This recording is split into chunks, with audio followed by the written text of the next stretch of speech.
The queen lived in a beautiful castle. She had a daughter whom she dreamed of.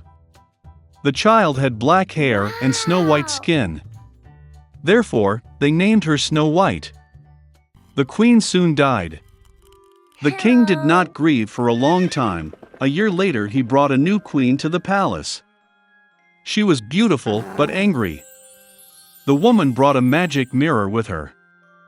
Every day she admired her reflection in him and asked him the same question: who is the most beautiful in the world? The mirror has always told only the truth. Therefore, it honestly praised the beauty of the queen, and the woman beamed with happiness. Snow White grew, and every year her beauty blossomed brighter. And now, once again, speaking to the mirror, the queen heard in response that now she is not the most beautiful in the world, but Snow White. The queen was not going to endure this in her own palace. She ordered her faithful servant to lead the princess into an impenetrable thicket and kill. No. But the servant could not, even for the sake of the queen, kill the sweet girl. He brought the princess into a dark forest and let her go. And he himself returned to the castle and told the queen that he had followed her order. For a long time, the princess wandered through the forest. Along the way she was helped by all kinds of forest inhabitants. Wow! Snow White was very kind to them, and therefore they became strong friends. In the evening, the princess accidentally stumbled upon a small house. She went into it and saw that there was no one in the house. The table was set for 7 people, and there were 7 cots in the bedroom. And everything in this house was very small. Therefore, Snow White realized that 7 little people live here.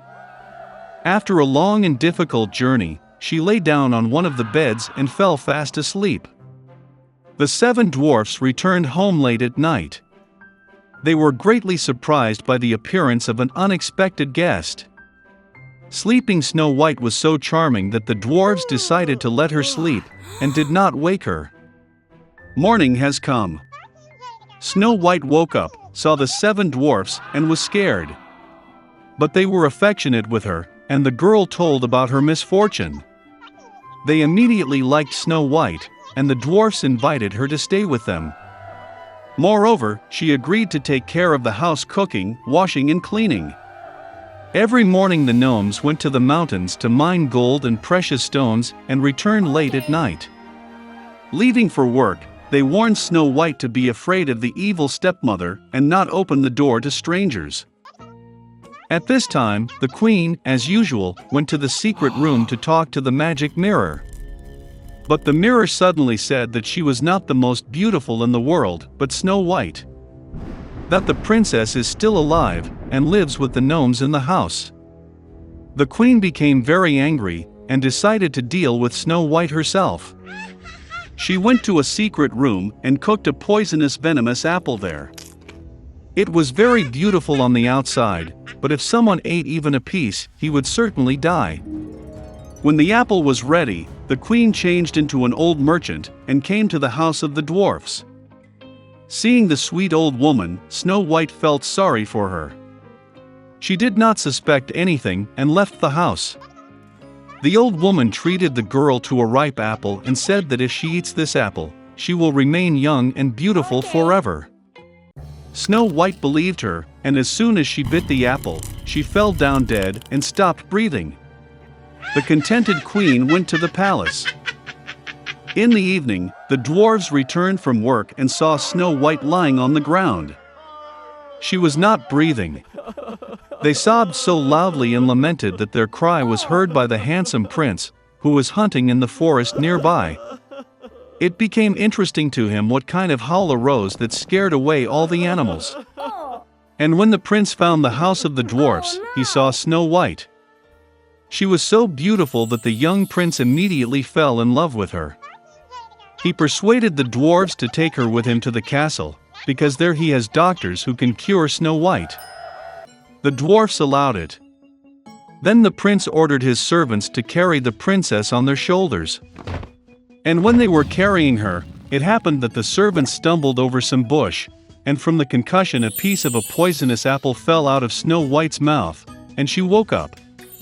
Seeing the young prince, the girl also fell in love with him, and agreed to marry him.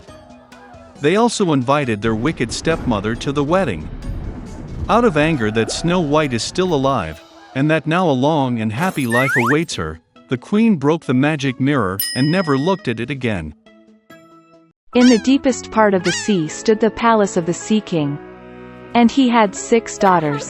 They played in the garden all day long.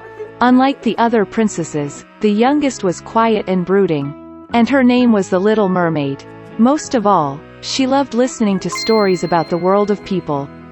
Traditionally, a mermaid could only rise to the surface for the first time in her 16th birthday. And now it's time to see the land and the youngest princess. She surfaced close to the ship, singing and music coming from the deck. This was the first time the princess saw the ship. In the cabin of the ship, the Little Mermaid noticed a handsome prince. For a long time she could not take her eyes off him. Oh no! Suddenly, a violent storm began at sea. The prince's ship hit a rock and shattered into pieces. In complete darkness, lightning flashed, and the Little Mermaid saw the prince fall into the sea. She rescued him by bringing him ashore. Soon the prince was found by a girl passing by. When he woke up, he smiled at her and thanked her for saving her. The Little Mermaid became sad that the prince did not even know about her existence. She dived into the water and swam away. From her father's stories about people, the Little Mermaid knew that they considered the fishtail of mermaids to be ugly. Therefore, in order to please a person, one had to acquire 2 legs. The next day, the Little Mermaid went to the Sea Witch. The sorceress agreed to make a potion for her that would turn the fishtail into a pair of slender legs. The princess's gait would be graceful, but every step she took would bring unbearable pain. And if the prince married another, the Little Mermaid would turn into sea foam. In return, the witch wished to take her wonderful voice from the girl. The princess was ready for anything to be close to the prince, and she agreed. Having sailed to the prince's palace at night, the Little Mermaid drank a magic drink. A sharp pain shot through her and she passed out. Waking up in the afternoon, the girl saw the prince in front of her, and lowering her eyes, found 2 legs instead of a fishtail. The prince tried to find out who she was and how she got here, but the Little Mermaid could not speak. Despite her airy gait and beautiful dancing, she felt terrible pain in her legs. The prince became more and more attached to the Little Mermaid, but still treated her like a cute little child. It never entered his head to make her his wife. Once the prince admitted that his heart is occupied by the one who saved him long ago on the shore, and they are going to get married. The Little Mermaid was very upset, but could not tell him the truth. When it was time for the wedding, the prince invited the Little Mermaid to go with the newlyweds on a honeymoon trip. A luxurious honeymoon tent is spread out on the deck of the ship. The Little Mermaid had one last evening left to be with the one for whom she left her home, gave her wonderful voice and endured endless torment every day. But he didn't even notice them. When silence fell on the ship, the Little Mermaid sat on the deck and waited for the first rays of the sun. Suddenly, near the ship, she noticed her sisters. They tearfully asked the witch to help save the princess from death. The sorceress gave them a sharp knife, with which the Little Mermaid was to pierce the heart of the prince. A drop of his blood would turn her legs into a tail, and she could return to the sea. The Little Mermaid looked into the tent, and saw there a sleeping couple in love. She did not find the strength to take the prince's life, and threw the dagger into the sea. With grief, the Little Mermaid threw herself into the water. But the kindness of the princess melted the heart of the wicked witch. The sorceress cancelled her spell, and the Little Mermaid again had a fish tail instead of human legs.